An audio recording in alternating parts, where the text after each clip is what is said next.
So hormone-based nutrition in 25 words. If you can memorize this, this will be like your nutritional template for the rest of your life. Eat meats and vegetables, nuts and seeds, some fruit, little starch, and no sugar. Keep intake to levels that support exercise, but not body fat. So let's say it all together. Eat meats and vegetables, nuts and seeds, some fruit, little starch, no sugar. Keep intake to levels that support exercise, but not body fat. Is that really easy? It is super easy. We're going to talk about that in just a second. Now, how many of you said, no way? Did you just say no sugar? Because last time I checked, I need sugar. Yes. So we'll talk about that in a second. So here's why you must avoid sugars and grains. What do I mean by grains? Like Ezekiel bread. Yes, flours. Yes. So bread, pasta, rice, things like that. So not only that, but also sugar. Number one, sugar is your fast track to obesity.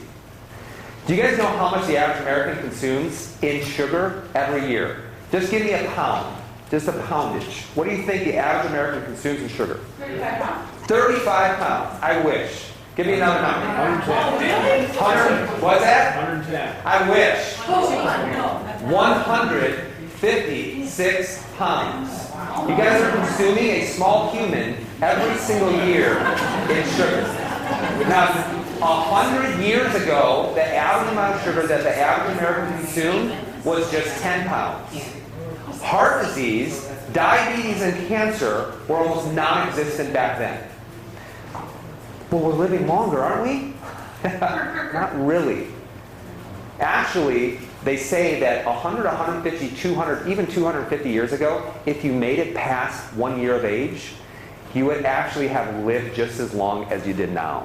So when you look at all of the interventions that we do at 60, 70, 80 years of age, is that we're not actually living longer. It's just that our life expectancy is higher because we do a better job of keeping people alive past age 1. So this is your fast track towards obesity. Now, do you guys know literally how many teaspoons of sugar your body can handle at once before it turns into fat? How many teaspoons? About 2 to 3 teaspoons of sugar. Anything that you have in one sitting actually turns straight into fat. So sugar is your fast track to obesity. Number 2, sugar is your fast track towards type 2 diabetes. Now we talked about this. When you consume sugar, your body releases insulin. And insulin then, because your blood sugar goes up, insulin actually attaches to the cell and allows the sugar to go into the cell to be used as energy. The problem is that you need very, very little amounts of sugar to go into the cell. So whatever the cells don't need, it goes into fat storage. Now, any kind of hormone or any kind of drug for that matter has this process inside the body called desensitization. So what happens when you start smoking? You have one cigarette and what happens? Pass out. Did you smoke growing up? No, I smoked one and passed out. Yeah, so because you're so sensitive to nicotine, what happens is you get dizzy, nauseous, you may throw up. It's a form of poison, really. But the problem is that pretty soon you have one a day, then it turns into 2 a day, then it turns into 1 pack a day, then it's 2 packs a day. So in order to achieve the same tickling of the brain, you have to do what? Do more of it. So essentially what happens is you become nicotine resistant, which is why you need to smoke more and more in order to get the same result. What would happen if you go to the doctor and you said, listen, doctor, I'm up to 2 packs of smoking a day. I'm just not feeling it anymore. And he says, well, I have a great suggestion for you. Let's double the dose of nicotine, and I guarantee you'll feel it. Let's go up to 4 packs a day. Now, you're going to feel it for a little while, and then eventually that's going to wear out too. So here's what happens with insulin. When you guys were born, your cells were so sensitive to insulin. This is why kids don't put on weight. Well, not anymore, but initially. You ever wonder why the kid is like, wow? I mean, like, they don't put on any kind of weight. Their cells are so resistant to insulin. But what happens is a standard American diet that at 10 years, 15 years, 20 years, the cells become less sensitive to insulin. So in order to drive sugar into the cell, you need more and more insulin, and you need more and more sugar. And the problem with our traditional healthcare system today is, if you're insulin resistant and you become type 2 diabetic, guess what the doctor gives you more of? They give you more insulin. And they keep telling you to dump it in. And they keep giving you drugs to try to drive insulin up more and more and more. And I'm going to tell you, the reason why people die from diabetes, or the lifespan is so short, it is not because they had type 2 diabetes. It's from the damaging effects of insulin inside the body. Insulin is good in small amounts, but it's horrible in large amounts. And for a lot of you, you have large, unbelievable amounts of insulin circulating through your body right now. If you want to become sensitive to nicotine again, the best way to do it is do what? Quit. Cold turkey. What do you think the best way to resensitize yourself to insulin are? By doing what? Quitting sugar. That's the way that you resensitize yourself. Now, can you do it? Yes. Do you know how long do you think it takes? 2 weeks. Yeah, 2 weeks at the most is about how long it takes. Some people it's only 3 or 4 days. Some people it takes about 2 weeks. Now, is that a very pleasant 2 weeks? Not really. But, listen, which is better? Living longer or dying from diabetes? So you got this, all right? Now, sugar is also very inflammatory. So if sugar is very inflammatory, what am I going to have pain in? My joints. I'll have pain. I have a lot of like very elite like CrossFit athletes that I coach. And they come to me like, wow, man, that workout just destroyed me. I am so sore, I can't recover from it. And I'm like, what did you eat last night? And they're like, well, I had like pasta and rice. And I'm like, well, there's your sign. Because sugar produces inflammation inside the body. So sugar will make your joints hurt. Not only that, it produces what's called systemic inflammation inside the body. And it also inflames the arteries inside the body. Now, when your arteries become inflamed, they have to heal. If I cut my arms, it will heal with scar tissue. So the cut gets red, swollen, hot, and then scar tissue comes in order to heal that skin. Now, if my arteries get red, swollen, and inflamed because I keep dumping sugar and insulin inside the body, they get damaged. And guess how the arteries are healed? They don't heal with scar tissue. They heal with something else. What do you think it's called?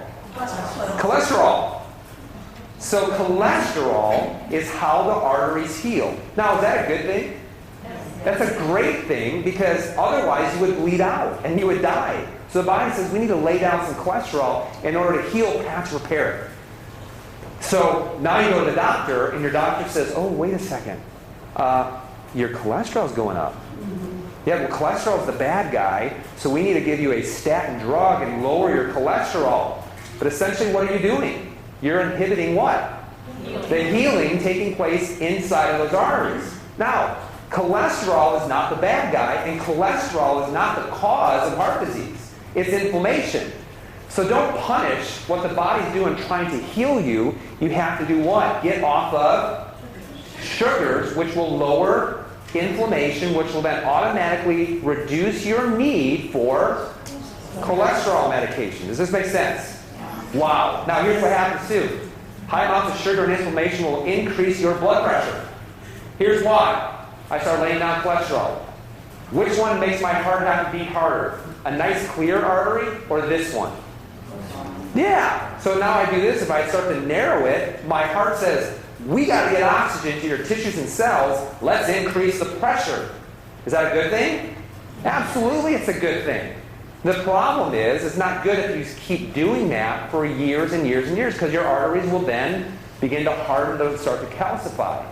But again, it's not the blood pressure's fault. Your body always does the right thing at the right time. It doesn't mess up. It doesn't make a mistake. So the problem is not blood pressure or cholesterol meds.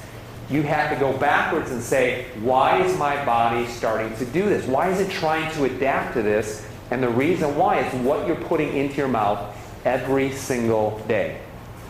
How about this? Sugar fuels cancer. You guys ever heard that?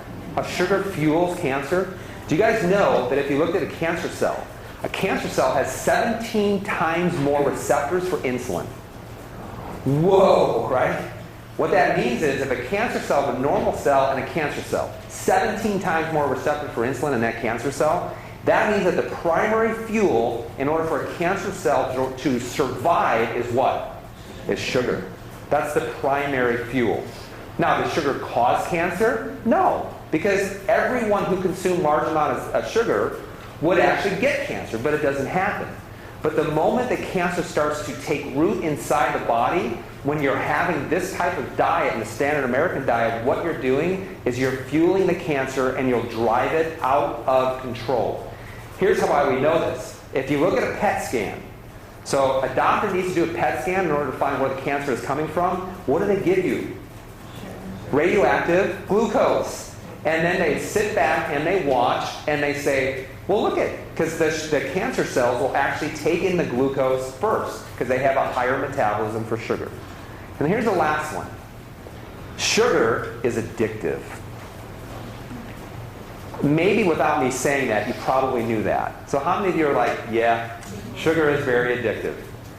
So here's what they found. Sugar tickles the brain just like nicotine. Sugar tickles the brain just like heroin. Sugar tickles the brain just like cocaine, and it tickles the brain just like alcohol. And in fact, sugar will tickle the brain just like any drug or anything that you can become addicted to. So the chances are, one of the things that I've realized, one of the things this is so successful, is that you have to realize that I have an addiction to sugar.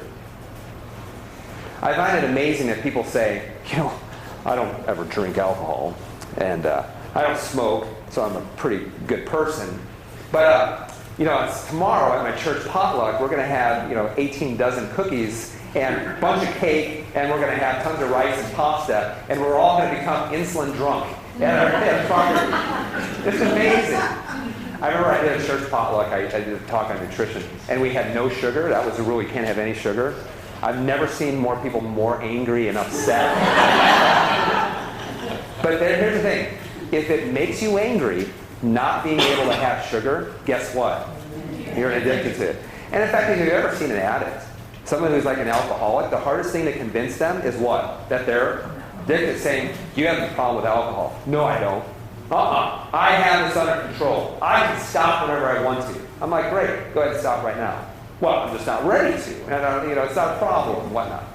So if you can realize that I have an addiction to sugar or to anything that turns the sugar inside the body, then the quicker that you'll actually start to change. And by the way, what's the easiest way to overcome addiction? First, you got to make a decision. It's a decision first, but then after that, you go cold what? Cold turkey. And so if you can go cold turkey, and they've said this is just as hard as overcoming an addiction to cocaine, but if you go cold turkey, you'll notice that will take anywhere from 3 days to what? 2 weeks. And once you get past that, guess what happens?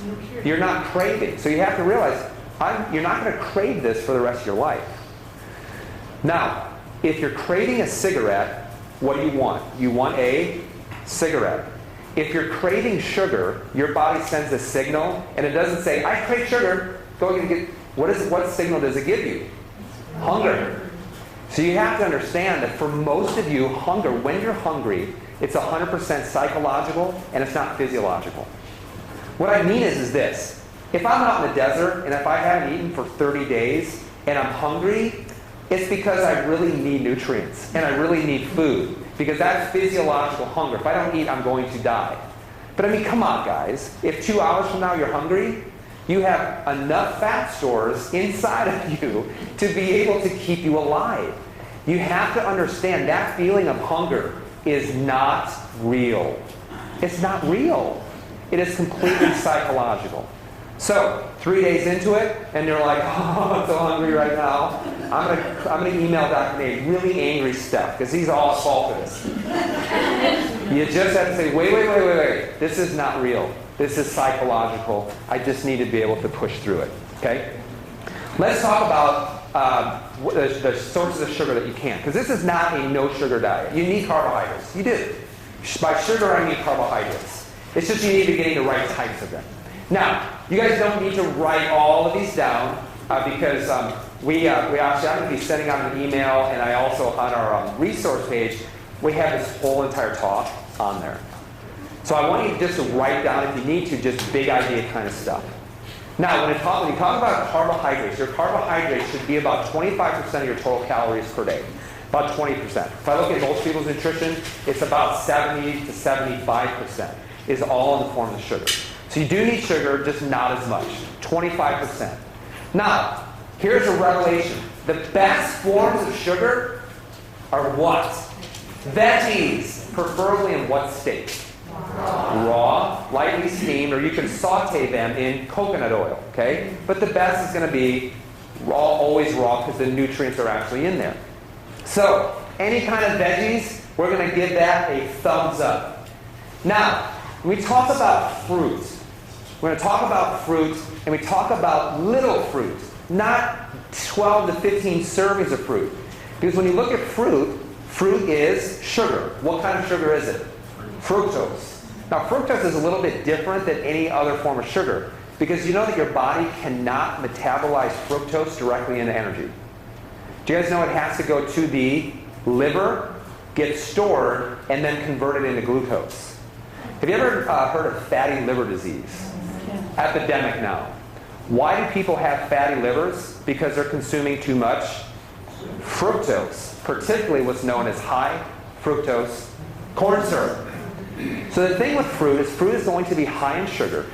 So there are some fruits that are going to be the lowest in sugar, and these are the ones that I want you to consume.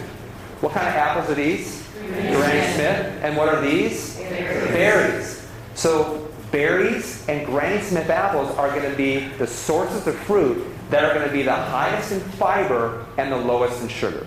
So these are going to be okay in moderate amounts. You're not going to have 28 of them all in one sitting. Now let's talk about this, because I don't want to turn you into a food Nazi. I'm going to have 3 or 4 people who are going to turn into a food Nazi and say, you can't have that! Never! So I don't want you to turn into it's all good or it's all bad. Very few food is either all good or all bad. It's kind of like within this kind of gradient. Because listen, would I eat McDonald's? Would I eat McDonald's? Absolutely. If I hadn't eaten for 30 days and I was in the Sahara Desert, and you say, here's McDonald's, I'm like, no, that's not good for me. I'm going to say, give me the McDonald's. Because no matter how bad it is, it will sustain. Okay? So don't say it's all good, it's going to be all bad. Now, when we talk about this, what I mean by this is that it can either be good or it can be bad, and it's a lot of dependent on the person that's sitting in front of you. So, by banana, what I mean is all other fruits. So all other fruits. Now, fruits are filled with kind of phytonutrients. They're filled with vitamins and minerals. But the problem is they're also chock full of sugar, and you can get your vitamins and minerals from things other than fruit. This right here, these are considered sprouted grains. Now, do I think that all grains are absolutely bad? Not necessarily. Sprouted grains are going to be the most. If it's processed grains, then absolutely. Now, with this right here, this is an example of what kind of potato is this? Sweet potato. So why is this kind of okay? If you look at a sweet potato versus a white potato, sweet potatoes are lower in sugar. Now, sometimes people should be on this, and the kind of people that need to be on this might be kids. Okay, so kids don't have insulin problems. It may be an athlete who works out for performance. Now, I will be honest with you, full disclosure, I do have some of these, because I have done to the T exactly what I'm going to recommend for you, and I actually lost a tremendous amount of weight, and it started to dig into my muscles too. Just because of the way that I exercise and how much that I exercise, it's very hard to get all my macronutrients in just by doing just vegetables only. Okay, so this would be for like people who have achieved normal weight, for kids, or for people who have normal blood sugar, normal blood pressure, normal cholesterol, after they've actually achieved their weight loss goal, okay? So it's going to be, but for some people who have those issues, absolutely not. Don't have that right now. I remember some of you might be thinking this, wait a second, Dr. Nate, didn't God create bananas? And I say, absolutely he did. What he didn't create is this whole overweight, pre-diabetic, high blood pressure, high cholesterol issue. You're the one who created that. So we have to go off of this plan for a while, and maybe you can go back onto it actually down the road. Now, here's what you absolutely avoid. So we do this. Absolutely, you avoid this at all costs. So white bread, this right here, this is not cocaine. This is sugar. And really not just sucrose, which is sugar, but it's anything that you see on a label that has the OSE. So anything with the ending of OSE means that it's actually sugar. How about white rice? And listen, I know one of the things my kids love is they love going to those Japanese steakhouses they cook in front of you. And they're like, but the rice isn't white. I'm like, that's because it has soy sauce in it. It's white rice. So white rice, very, very high in sugar. What about a baked potato? Baked potato turns into sugar as soon as it hits your salivary glands. Now, what about this? What about these two? So fruit juice. Don't give your kids fruit juice, and for you, don't drink juice either. The reason why is that fruit juice is all what? It is all sugar. And in fact, we talk about some of these fruit that you really should avoid. This is even worse because what they've taken is they've taken all the fiber out of it to only have the fruit juice. So all it is actually fructose. Now, what about this? So, do I need to actually go over this? Do I need to explain it? Now, here's where a lot of people will go really, really off and they don't realize it. So this can be like a huge blind spot for a lot of people. It's your condiments and your salad dressings. This is where people can get really off because they're like, I'm going to have a salad and this is so healthy. And then they pour the salad dressings or the condiments on it. Most salad dressings you're going to look are sweetened with high fructose corn syrup. You're going to look at a lot of condiments will have sugar or high fructose corn syrup. And actually look at the back and see how many grams of sugar are actually in every single one, and it will absolutely astound you. By the way, what's a good salad dressing that you can have? Oil and vinegar and some pepper. I mean, and that will not contain tons of sugar that's actually in it. All right? Does this make sense? All right, cool. Now, how many of you thought, well, I don't have a problem because everything I consume is diet? No one? Come on. I always have like 4 or 5 people. Raise your hand and say, well, that's okay. I don't have a problem with sugar. I just have diet stuff. No one has diet stuff in here. All right, we have at least 50 liars in here. So here's the thing. Because a lot of people will say, well, I don't have a problem with sugar because I consume aspartame or NutraSweet or sucralose or Splenda. I do that instead. And here's the thing. Please consume sugar if you have to make the choice between the two. And the reason why is this.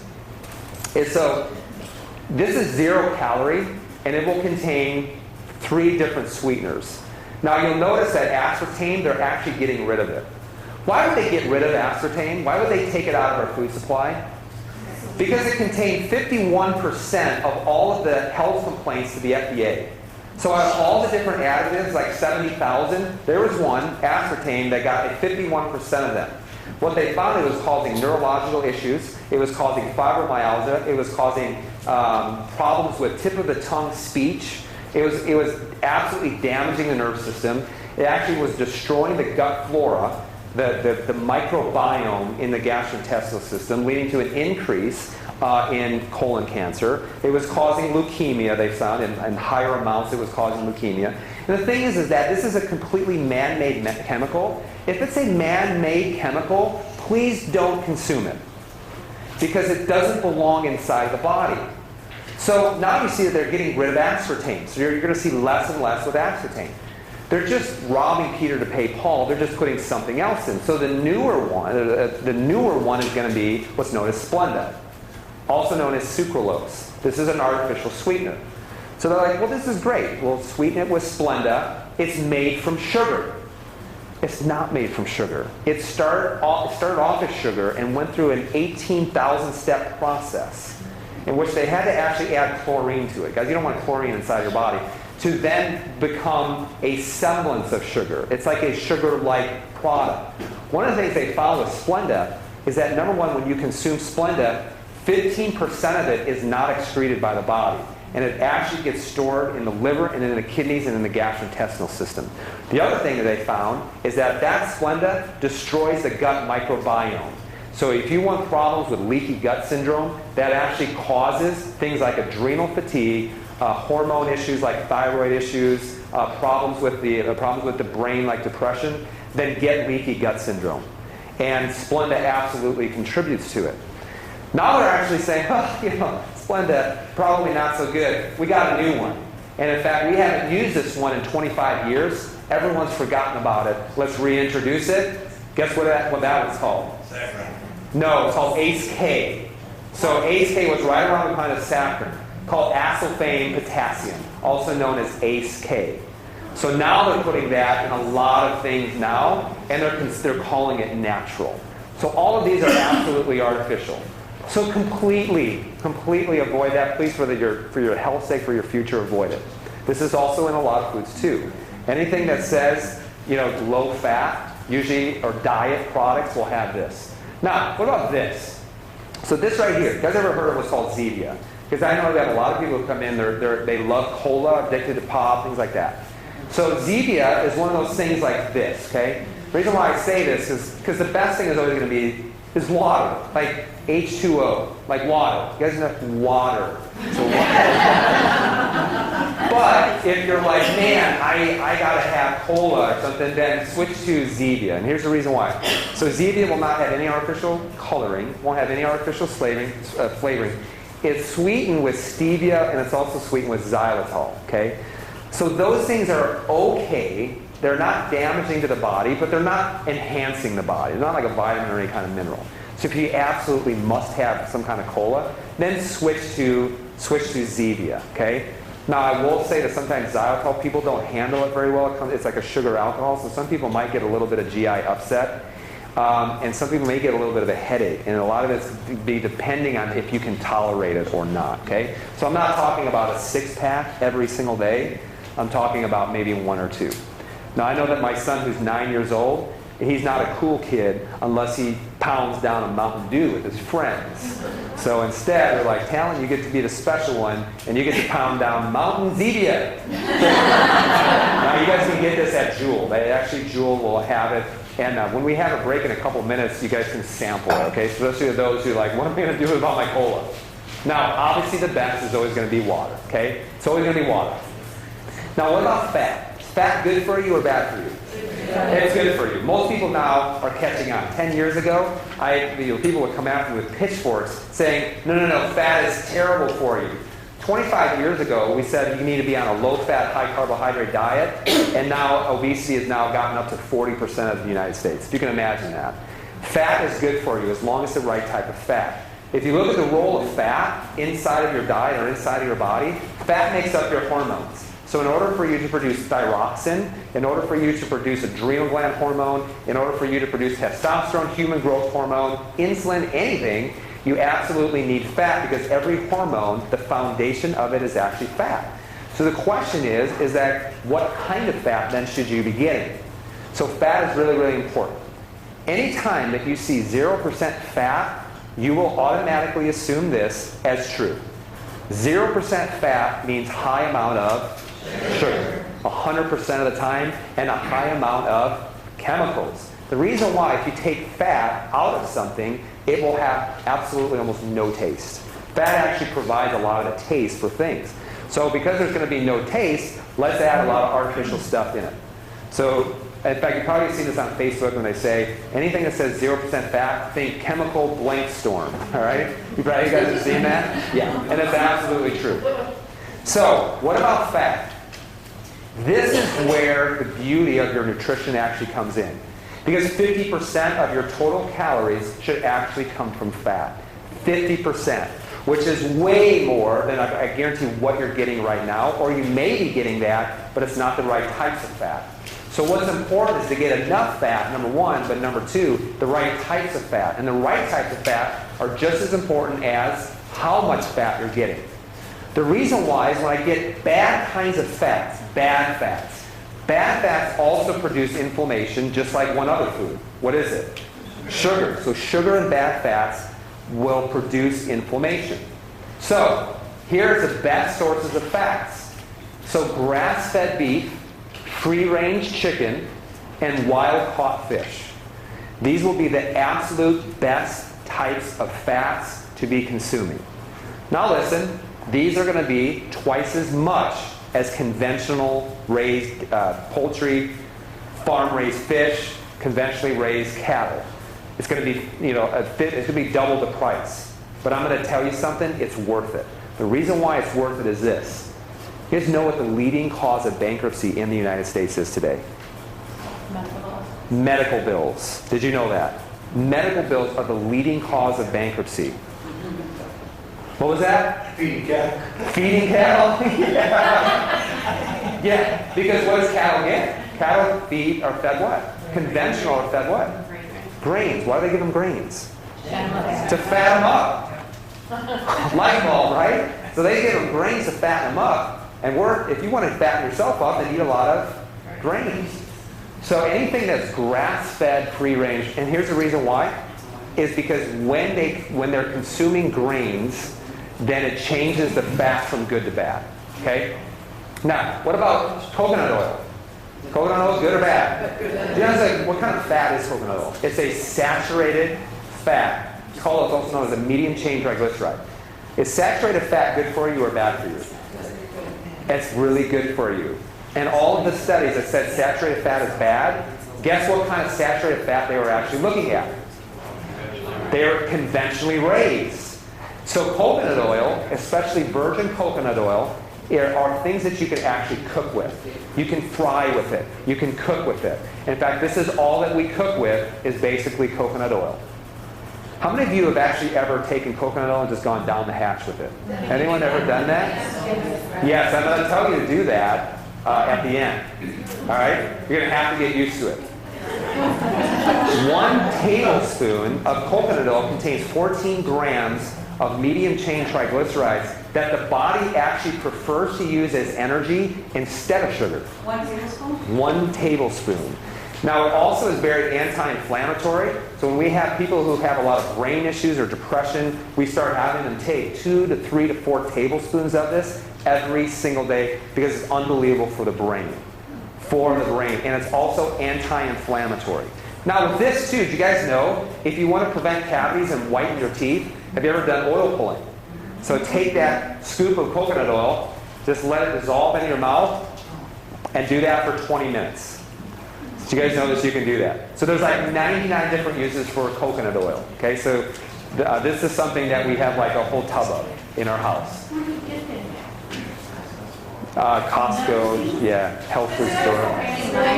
No. So coconut oil has a very, very high smoke point, so it doesn't turn rancid. This oil here can't. This is extra virgin olive oil. No, so with olive oil, you can consume it, but you don't cook with it. So as soon as it smokes, it's rancid. So this is something that you finish your food with and not necessarily cook with.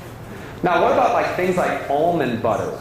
So you've heard of peanut butter, right? How about almond butter? Is almond butter good? Remember we said eat nuts and seeds. So almond butter is something that's good. What about nuts? So here's the difference between good nuts and bad nuts. So the good nuts are going to be raw. The bad nuts are going to be ones that are roasted. Here's the reason why. When you roast them in oil, the oils turn rancid. That's a type of fat that is what? Inflammatory inside the body. I consume a lot of raw nuts and raw seeds. So what are some good nuts that you can eat? Almonds. What else? Walnuts. Cashews. Cashews are a little bit higher in sugar, but they're okay. Macadamia nuts. Pumpkin seeds. Yeah. So there's tons of different things. You just got to make sure that you get them raw. Now what about butter? So if it's pasture butter, grass-fed butter, is butter good for you? Yes. Absolutely. It is awesome for you. And I love butter. I love butter. I caught my son like scooping out. Now what about this? So some of you, I got a couple of emails prior to this, and they asked, well, what about omega-3 fatty acids. Like, what's the deal with those? So omega-3 fatty acids good for you? Yes. So they'll actually come and be in high amounts with wild-caught fish. But if you're someone like me, I do not like fish. I'm sorry, I have 3 goldfish at home. I could never, ever imagine myself eating them. I love them that much. So I don't like fish. Now, the wild-caught fish are going to be the highest in omegas. But I also know there's a sweet spot with a lot of people in getting enough. Because it was really hard to get it and only having fish like 1 time per week. And one of the things that I found is 2 to 3 grams of fish oil per day actually helps with inflammation. Okay? So this is one of the ways I supplement with omega-3 fatty acids because I know that I'm not getting enough omega-3s just with my diet. Okay? These will be a lot higher like omega-6s. And the omega-3s are really important to get from animal sources, and you get that from fish. But I don't eat fish, so getting them from a supplement is actually going to be good. All right? Here's what you totally avoid when it comes to your fat, okay? Now, what this is that this, now this is bad because there's bread on it, but the other thing is, too, is what I'm talking about is conventionally raised meat. So conventionally raised meat and dairy. When they feed them corn, it changes your omega fatty acid ratio. So remember we just talked about omega-3s? The conventionally raised is chock full of omega-6s, and omega-6s are pro-inflammatory. How about farm-raised fish? So farm-raised fish are so devoid of nutrition that if, like salmon, for example, they have to add the coloring back in to make it pink. This is like processed chicken or the non-cage-free type poultry, all right? Now, how many of you know that a chicken nugget's not good for you, right? But you're going to have chicken breasts that usually are raised with antibiotics, that are raised on corn and not actually free roaming. And you're going to see a big difference in the actual taste when you have those two. Now, anything that you see on the label that says partially hydrogenated. So anything that is partially hydrogenated or maybe fully hydrogenated oil. What they do is they add hydrogen bonds because it makes the fat really stable. And that means that it actually won't melt at room temperature. So what kind of foods are going to have hydrogenated oils in it? Anything with fat that comes in what? A package. Because you know you're not going to buy the package if it's leaking fat. You're going to be like, oh, that's disgusting. So when they hydrogenate it, they won't melt at room temperature. This is why your peanut butter is fully hydrogenated. If you look at your cookies and you look at your ice cream, they will have hydrogenated oils. And in fact, I think they did this study like for fun. They went to Walmart, bought Walmart brand ice cream. They let it sit out and it never melted. That was because of the fat that was actually in it. Now these right here, these are examples of things that contain some kind of like vegetable oil. Even when you look at your Lay's, they say simply Lay's. They're just simple. You know, it's just a potato and it's just oil and salt. The problem is what kind of oil is it? So it will say vegetable oil, corn oil, canola oil. Something that just says some kind of vegetable oil will contain an inflammatory rancid fat.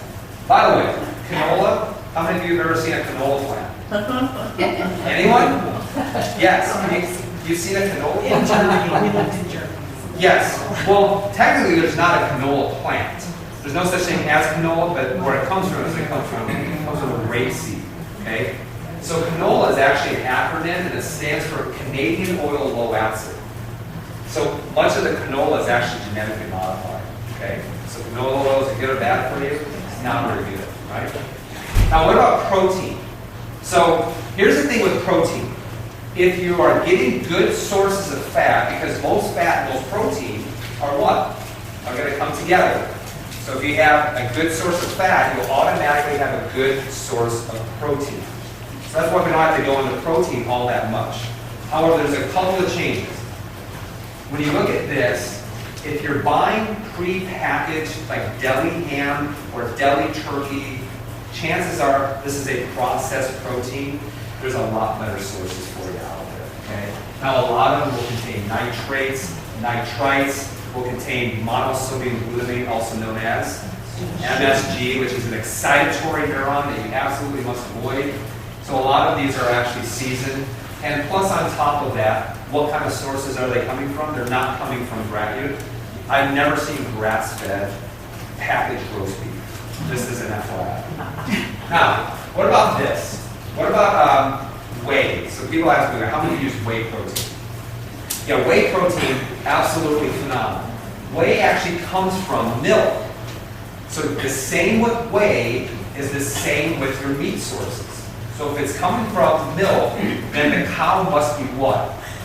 So it'd be grass-fed and pastured source. Now a lot of sources of whey, because I get a lot of whey, I get about 70 grams of protein of whey every single day. The reason why whey is so good is because it contains all of the precursors for glutathione, which helps your liver detoxify. So I want to be detoxing all the time in order to keep my body free of toxins. So you want to make sure that with the whey that it comes from grass-fed sources. That's the number one thing. Number two, it should come from concentrate, not isolate. It just means it's not as heavily processed. Number three, you want to make sure it's not sweetened with, because most of it's sweet with two things, either fructose, which is sugar, or it's sweetened with what? Sucralose. Most of it is sucralose. Now, if you are getting banana hot fudge flavored whey protein, they didn't put a hot fudge sundae in there. It's all artificial sweeteners. And so you want to avoid the sucralose at all times. So both of these are actually would be really, really good. Now, 25% of your total calories should come from protein. Now, if you look at Atkins' diet, Atkins actually says, hey, 60 to 70% of your nutrition should come from protein. The problem with that is that it's not sustainable for longer than 2 or 3 months. Because if you have excess protein, it can actually fuel, the body will start using that as sugar. And on top of that, is that it can be very, very hard on your kidneys over the long term. So you want to do something that's going to be sustainable for how long? For the rest of your life. So you want something that's be sustainable. So you probably don't need as much protein every single day as you necessarily think. Now, for those of you who filled out that macronutrient assessment, we actually are determining how many calories you're going to be needing for weight loss by actually looking at how much lean body mass you have and then figuring out how much protein you should be consuming every single day. One of the things I found is that most people consume too much protein. And then they wonder why they're not losing weight or why they just feel a little bit off. And it's usually because they're getting too much protein, not enough fat, not enough sources of healthy carbohydrates, okay? So eat meats and vegetables, nuts and seeds, some fruit, low starch, and no sugar. Keep your intake levels that support exercise, but not